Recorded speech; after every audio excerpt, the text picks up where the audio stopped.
सांगली जिल्ह्यातील बहुजन समाजाच्या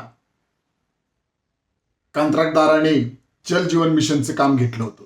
हे काम पूर्ण केलं, परंतु या कामाचे या बहुजन समाजाच्या मुलाला हर्षल पाटील याला कामाचे पैसे मिळाले नाहीत, म्हणून त्यांनी आत्महत्या केल्याची घटना समोर आली आहे.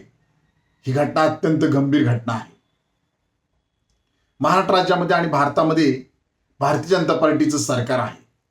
हे सरकार अडाणी आणि अंबानींना कंत्राट देत असतात आणि लगेच पैसे सुद्धा त्यांना लगेच पुरवत असतात.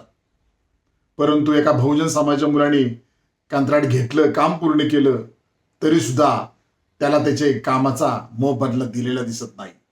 ही बाब अत्यंत गंभीर आहे. म्हणूनच आम्ही राज्य सरकारला प्रश्न विचारत आहे की आता राज्य सरकार स्वतःवर मनुष्यवधाचा गुन्हा दाखल करून घेणार आहे का, याचं उत्तर आम्हाला मिळावं. एबीपी माझा, उघडा डोळे बघा नीट.